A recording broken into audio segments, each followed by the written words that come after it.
Hello, everybody. It's me again. It's been a hot minute. No, this channel was not brought to you by Liquid Death, even though I wish it was. I'm here to talk about an Alumnia, Warden, and Friends list, and I'm taking to this event down in, I think Maryland, if I remember correctly. Yes, Maryland, Westminster, Maryland. And it is called Battle to End Alzheimer 2024 GT. I think it's Maryland. No, I'm confusing it with another state, maybe. Uh, Either way, sorry. It's somewhere in the United States for the audience. But it's a charity event for Alzheimer, and I am bringing one of my favorite lists that I've ever basically played. I've played mostly for fun more than competitive reasons. Not because it's not good by any stretch of the mind. It's just that it's incredibly well painted. I kind of stupid enough to not showcase some of the photos of the army. Hear me see if I can grab one model real quick to show you guys. Hello. We're doing it live. So this is the tech list that was painted to me by a good friend of mine called Lilith. She basically took this project on over like 2 years. It's the pride of my collection in terms of like Warhammer models, and it's a beautiful army, and I rarely want to take it to events because of how high quality the models are, and I'm afraid of basically damaging them, especially these stupid 3-inch spears that Wardens have. So because this is a charity event and I like this, I like to bust them out, sometimes better than not, I am basically going to take it there, and I'm hopefully gonna make some people happy by letting them basically beat up on this beautifully painted army. So let me take a sip. Once again, not sponsored by Liquid Death, but I wouldn't mind if they called. Drink your stuff way too much. Let's see. Sorry, where was I? Yes, Battle to End Alzheimer 2024. The list is, you know what, let's just jump straight into the list. We're talking about like the actual missions and so forth. There we go. The list is fairly chunky in a wall of text just because there's a lot of things going on in there. There is effectively, it's a very high drop list, so it doesn't maximize low drop, which is typically my very few armies I feel can do that effectively well. I won't say this list does it, the best, but it does okay at basically being a lower drop, just mostly because there's some passive redundant defensive mechanics available to the army, which make it, quite okay if they get doubled or, they don't get super punished, basically. But let's go over the chunk of it. So for those who don't know, Alumnia is a subfaction in Lumineth. Everybody's probably played against Lumineth at this point. It's been around for long enough. It's got it, the most battle tomes of any faction, I think. Outside of Stormcast, I feel like at this point. Recent add to the block, and it has had more battle tomes than some of the other books in the armies in the game.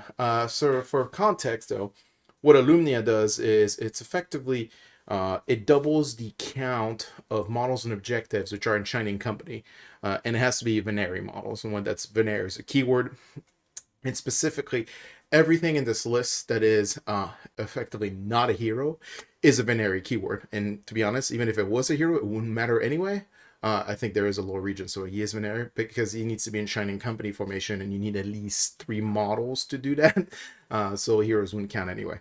But it just adds an extra model to the model count they score an objective as long as they're in Shining Company. So now you can see, like, there's a big chunk of Wardens. I call this the Wardens and Friends list because it's a nice center block. They're somewhat durable.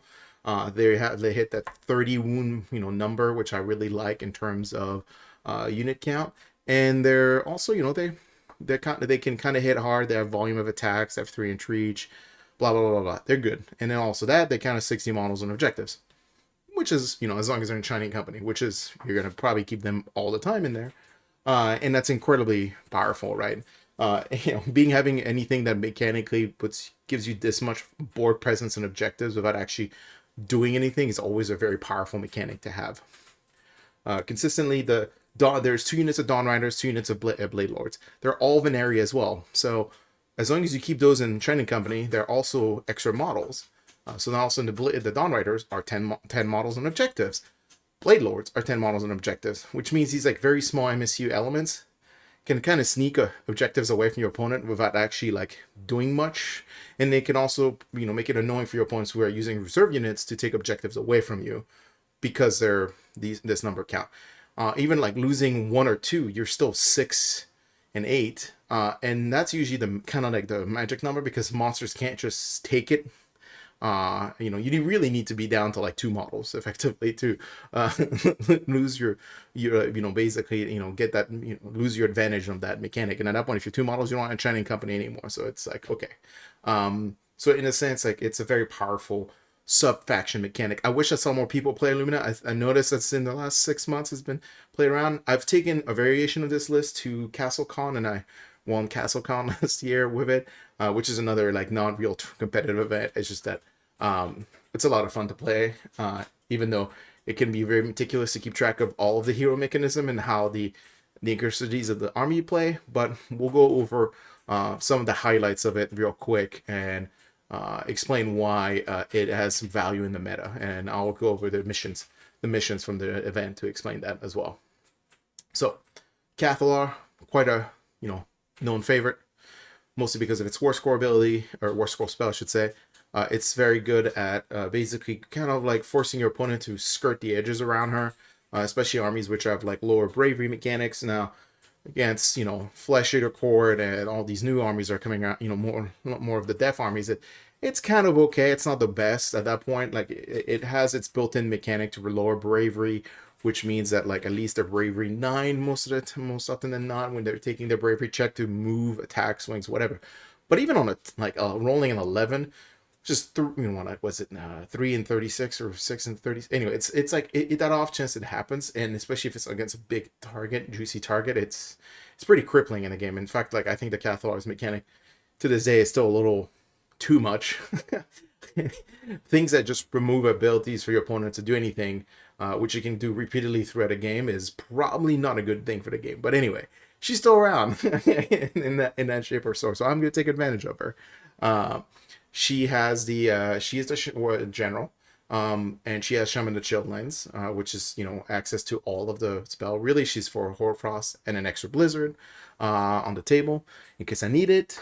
She also has the Artifact Silver one, which casts another spell, meaning now she can cast 2 spells. Still 1 Unbind, but cast 2 spells. And she has Ethereal Blessing, which is not a spell I imagine I'm going to cast a lot. She's probably going to be casting her War Scroll spell as much as possible, and then Hoarfrost or Blizzard, especially since she has access to Deep Thinker, which is effectively any of the wizards in the Sis outside of the Twins and the Vanari Lord region have this once per game to cast a spell in a value of 9 red rolling dice, but you can still use primal dice to modify that cast value. So, having it lets you really push through Hoarfrost if you need to, or get close to doing Blizzard, or her War Scroll spell, which is also very good. I don't typically run a Shrine in my army. I know it's free and so forth, but I don't really need it. My army kind of moves forward. So for people who usually typically put her in the Shrine, I don't even bother. I don't use a Shrine. So she moves with forward of the army. The army is much more center board state list. So if you see the Cathallar, and the first thing is like, oh, you put her in the Shrine. You'll notice in the list, there's no Shrine. That's not saying you can't play the list without the Shrine. And like, you should play the list with the Shrine. I'm just a crazy man who also, doesn't want, anyway, there's no reason not to take the Shrine. I just don't have one. So I'm not running her in. You don't have to put her in the Shrine. You don't need to benefit from the extra range. We're putting a hero in there. Secondly, I have a Calligrave. I love the Calligrave, mostly because he looks amazing, and the paint job that Liv did for both the Cathallar and the Calligrave is it's just like top tier. I really need to find some photos and post them online of this army. It's just so beautiful. It's a work of art. Anyway, Calligrave, back to the actual meta hand, which is talking about competitive Warhammer. The Calligrave is very I really like him. From mechanically speaking, he fixes a lot of the problems that basically Lumineth can suffer in the mid-range. So, and what I mean by that is, he's a pretty good early cast wizard. He has Protection to Hysh on my list, which is basically the 5-up Ward Aura. He also has his war score ability, which is kind of like the Scriptor Mortis spell, ability, which is you pick an enemy unit. Also, except this time it's a spell that's 24 inches. You pick an enemy unit. Sorry, believe it that this one has to be an enemy hero. Sorry, enemy hero. And then you can either immediately do D3 mortal wounds to it, or just, save it. And then if you cast the same spell again at him, you do 2d6 mortal wounds or something ridiculous. It's just, I think it's 2d6. Now I'm like questioning myself. Pretty sure it's 2d6. Anyway, it's a lot of mortal wounds. You're probably not going to cast that very often, to be honest, because you're casting Protection Hysh. And it's a very good spell, because you want that ward save aura. And it's also a nice little, singular body that can move around. Put him in the corners you need him. The additional reason why you probably not going to cast this actual spell very often is because the one turn he's not going to cast Protection of Hysh in my list, which is around usually turn 2 or turn 3. He's basically writing a symbol, and his symbol provides all of your Lumineth units, hold even 12, immune to Battle Shock, +1 to cast, +1 unbind, +1 dispel, which is incredibly powerful, especially when you're running this large block of 30 Wardens or all these wizards, which want to basically have as much maximum potential for score, for casting and dispelling. And so he's, he'll take a beat for a turn to not cast Protection of Hysh. That's why you'll see it later in the Wardens. To basically get himself to paint as marker. It doesn't always guarantee go off. It goes off on a 5+, but it gets +1 for every based on the turn count. So I think by turn 2 it's on a 3-up, and then turn 3 it's a 2-up, if I remember correctly. Anyway, it's a one-time per use, and it's very powerful. And if it doesn't go off, too bad. But if it goes off, it's very, very good. And plus, that way you also kind of know where the game is developing by that point, so you know which, where you need to put the marker in. And I believe it's just where it has to be line of sight. So things like missions like Frigid Zephyr, which we're not playing in this GT, can prevent it from being placed. But it's you take it for the powerfulness of the immune to Battle Shock and all the other bonuses to casting. And then we have an Enlightener, because it's a fantastic hero, looks great, but also because you're in this list. I take the Rune Senthoi, which is, if I'm pronouncing that correctly, is an incredibly fun artifact to have in this type of list. So for context, the Rune of Senthoi is a +1 to unbind and dispel attempts for that wizard for every other Scinari model within 6 inches of him. There is quite a few Scinari models in this. There's the Cathallar, which is one, the Calligrave, which is another one. And then the Ellania and Ellathor are also Scinari, which is now another one. So now that guy has basically +3 to unbind dispel. And then on top of that, he has potentially the Rune from the Calligrave, which is another plus whatever. So also you're kind of stacking up wow, this guy gets some really insanely high unbinds. And dispel. So, and the reason why it's on the Enlightener, because he's a 2-cast 2 unbind wizard, which makes him the perfect target for that spell. Additionally, for spells, he has his War Scroll spell, which is never going to use very rarely. It just transfers wounds that he takes to a target. He still takes the wounds. It's not like he doesn't take it anymore, and it does mortal wounds back effectively. It's not the greatest. It's not bad, but it's just it's weirdly put. It's not an optimum spell. What he's there for is for his other mechanic, which is the Overwhelming Heat. And Overwhelming Heat is a great spell that basically lets you have the movement distance of an enemy unit, and then if you roll, I believe, over their save, it does D3 mortal wounds. As you don't take it for the damage, you take it for the movement control elements, right? And one nice thing that synergizes well with the Enlightener, if he casts any spell from the lore, from the specific lore of Hysh, which is where Overwhelming Heat is from, on the 3-up, he gets to resolve that spell again at a different target. Or I believe, it has to be a different target. I don't know if it will do. I think it used to be able to stackable or not. They got rid of that. Doesn't matter. More options to control board state, which is always good. And that's why you put him into that. And then you have a Lord Regent, Merciless Blizzard. The Blizzard is kind of like a backup Blizzard in case the Cathallar goes away. And most of the time he's going to be casting his Empowered Weapons of Hysh, because you're trying to give the mortal wound triggers to the Bladelords. He also gets +1 to cast on that, which is more consistent to get it off. He's only a level 1 wizard. He's a nice little like side melee character. He's very fast. Like he's just another kind of like random element in the list that functions well with it, because I'm a man who loves multi-activation combat, and having these kind of like singular point of activations and output is very useful, especially if you get him in weird corners your opponent can't really deal with it too bad. And then, like I said, it's a mobile blizzard. He's moving 16 inches. You can't really blizz. You can put him in range of blizzard for something, and then like sneaky initiative result, all of a sudden like, okay, cool, now I could blizzard that thing. So very powerful. The Light of Eltharion, because like I said previously, multi-activation, another range mortal wound output opportunity. Very good, very beat sticky. Great support, deters your opponents from maybe side charging like Wardens, like depending on which flank he sits on. Like he's just, why do you not take him? For his points, he's incredibly powerful and efficient, and he's just cool looking too. So yeah, fuck yeah. Sorry, that first F-bomb in a while. And then the twins. So the twins are I personally love them. I don't see them taken very often. They have some upside and some downside, which I'll go over into. Which I guess my watch wants me to tell you what time it is.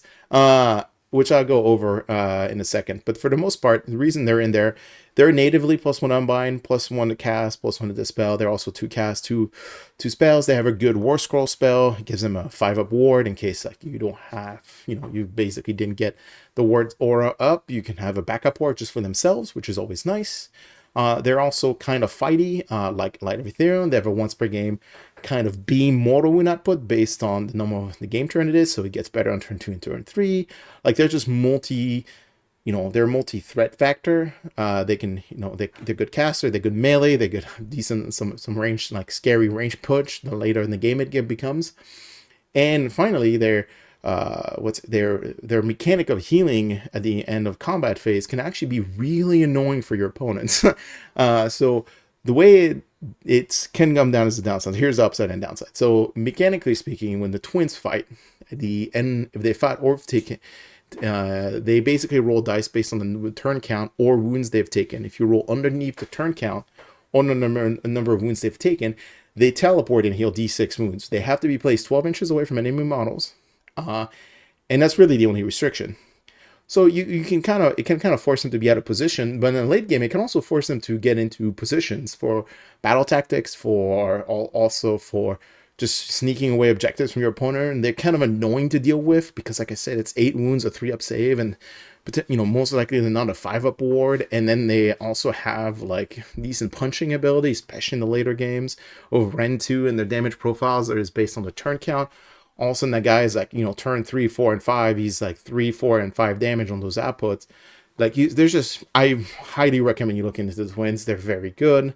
They also provide extra CP if they're nearby your Cathallar. They, like I mentioned earlier, they really play well with the Rune of Senthoi. They're also a Scinari model as well as a Vanari model, if I remember correctly.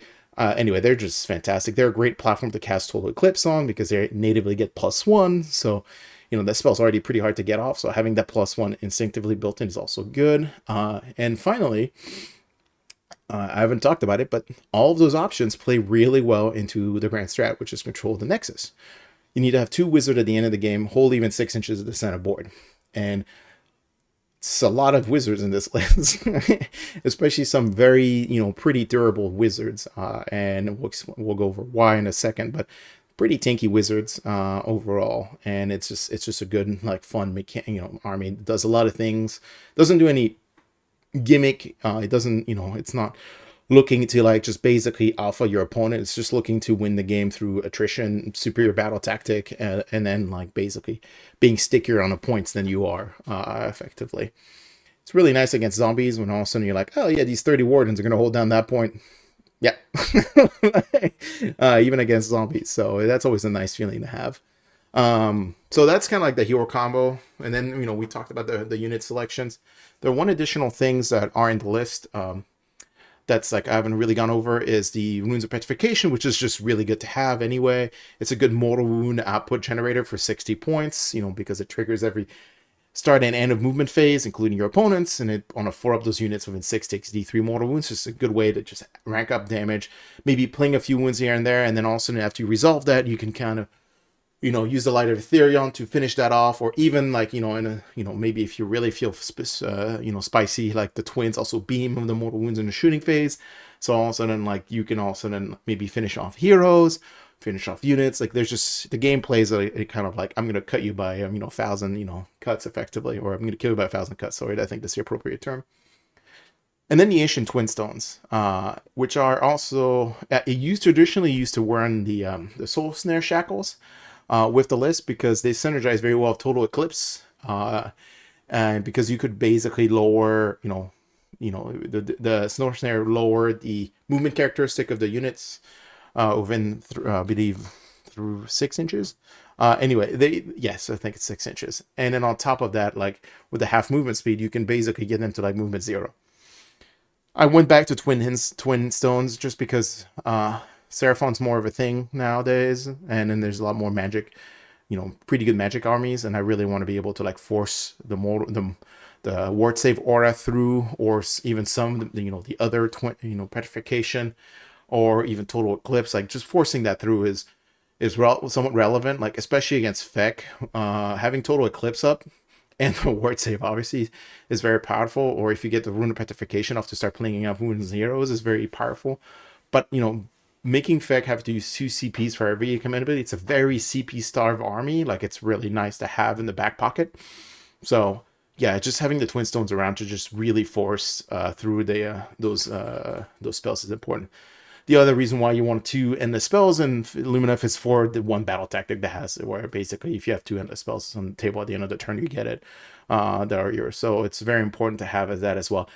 I would like to point out that I'm discussing this entire list while wearing my corn hat, because as we all say, fuck the wizards, and I'll say my second F-bombs, but it's appropriate that I wear this.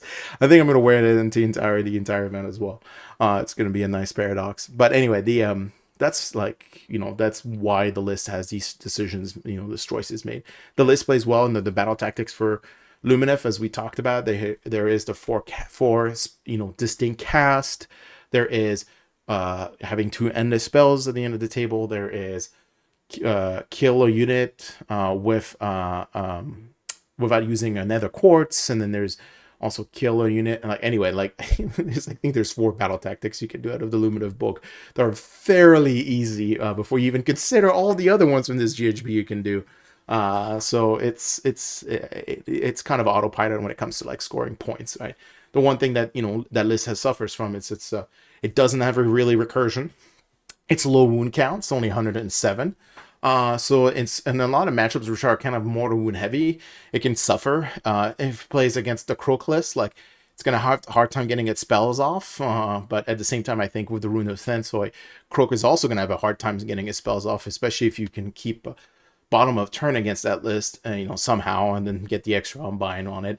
Either way, it's just nice to have in case you need to basically stop these spells cast. For the most part, like it does it pretty good at stopping spells. It might not be as good as Techlist to push spells through, but I think it's just, you know, almost as good as Techlist when it comes to stopping spells effectively. And you know, still have, you know, the ability to take control, you know, hold points of Alumnia. So I really like the list. I think it's a lot of fun. I highly recommend if anybody wants to do something a little different with Lumineth. And you know, Lumineth hasn't been around for, you know, hasn't been seen for a while as part of the meta, you know, meta. Like you still see them, you don't see as much of them. And I just think this is a fun, flavorful take on him. And as I promised, you know, I'm trying to keep this under at least a respectable amount of time. I wanted to flash up a little bit of the basically the mission stack we're going to be playing at this event. And to go into why I think this list is pretty good into this. So we have every step forward and lines of communication, unlimited resources, geometric pulse, and no rewards without risk. And I'm going to bring up the kind of the mission deployments here. So every step forward, mission that basically you increase your model count for charging and you don't get any for retreating, or you lose the ability to get models for retreating. Another mission that plays very much towards kind of like the center box area, you're effectively fighting over 3 points for the rest of the game while trying to, slow your opponent on maybe the third one. This army plays center board like nothing, and it has a lot of sneaky ways to like fight on the flanks between the two, the Light of Eltharion, the twins, the Bladelords, and the Steedmasters. Oh my god, I forgot to talk about the Bladelords. I'm so sorry, guys. The Bladelords, outside of benefiting from the Lord Regent's empowered weapons of Hysh, which make them do mortal wounds on 5s instead of 6s, they also have, when they do their multi-strike instead of single strike, they also bodyguard wounds for all of your Scinari heroes. So, pretty nice. We get to talk about that. As I was saying earlier, they're kind of tanky wizards because they have like this way you can just add ablative wounds to them. But anyway, sorry, I forgot to talk about that. Real brief like. So the a mission that basically revolves around holding points, charging, and then like effectively fighting about the center. And my grand strat requires me to have 2 wizards in the center, which is effectively in reach of like 2 objectives. It's incredibly powerful. Like I think the army synergizes well with that mission stack. And then in terms of the next mission onto sorry. Gotta figure it out. There we go. Press the red button. I need a Steam Deck. Another mission called Laser Communication, where basically you can disrupt a phase.